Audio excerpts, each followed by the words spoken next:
Hello, 22 Tony here with my latest discussion on collecting vintage and antique ammo. Today I'm going to be talking about my favorite subject, the 22 Rimfire, and collecting vintage and antique 22 Rimfire cartridges. Today I'd like to talk about the 22 Long Rifle's forgotten cousin. But let's start with a real brief overview of the 22 Rimfire family. First, I'm going to start with the tiny 22 BB cap. Those of you that are familiar with the history of the 22 know that the 22 BB cap originally was basically just a percussion cap with a BB stuck in the end. It didn't have a lot of power, and it has no real usefulness today, but because it is the granddaddy and it's how the line got started, it's an important part of the 22 family. Next, I've got a 22 blank, and we're all familiar with 22 blanks.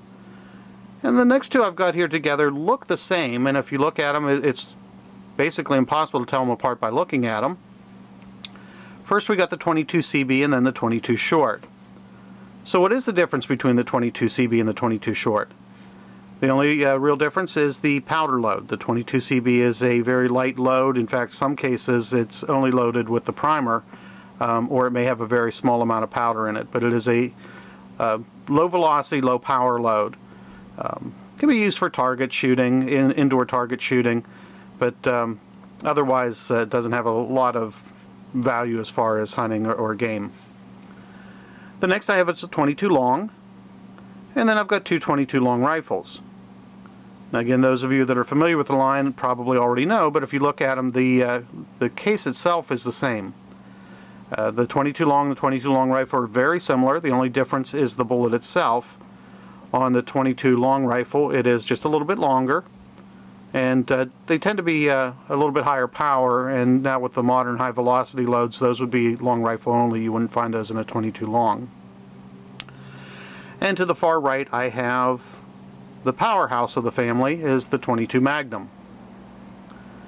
So those of you that are familiar with the 22 probably have guessed that I'm going to be talking today about the 22 Winchester Rimfire, or the 22 WRF.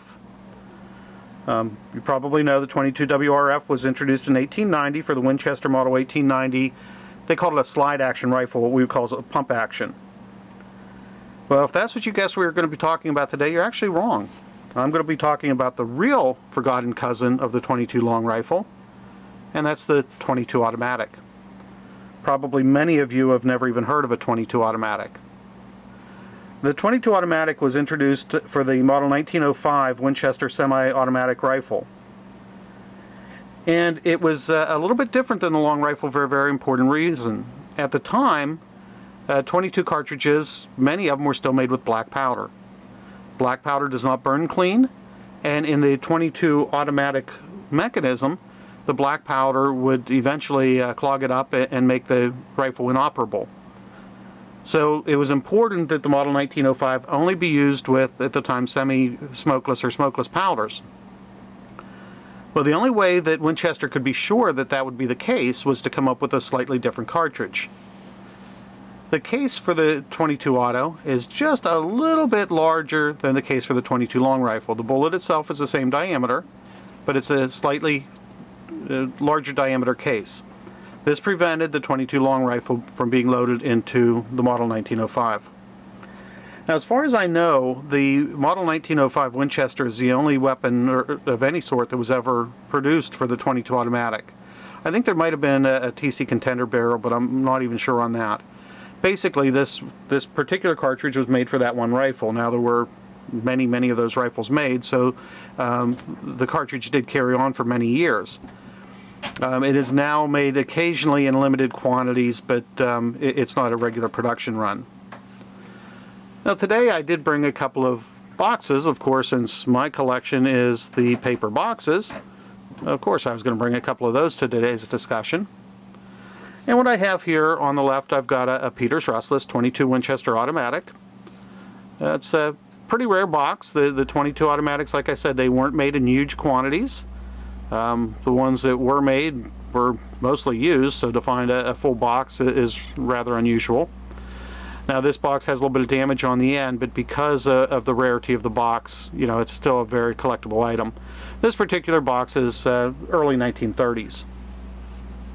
And on the right, I've got a Winchester 22 Auto from Western Cartridges. This one's a little bit later. This is this particular box, it's called the Bullseye box, was made from 1945 to 1947.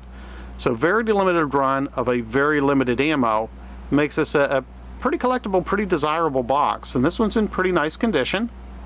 It's showing a little bit of its age, but it's basically very nice. It's also at the time where Western Cartridge first introduced the labeling division of Olin Industries. So this again makes it desirable to a collector, whether you're collecting just the 22 Winchester automatic, or really any 22 Rimfire collector would be proud to have that box in their collection. Now, what are these boxes worth? That's always seems to be the question. The Peters box with the damage, a full box of 22 Winchester Auto from the 1930s, I would put, with this condition, probably a retail value of maybe $25, $30. The Western, again, a little bit better condition, a full box in this condition,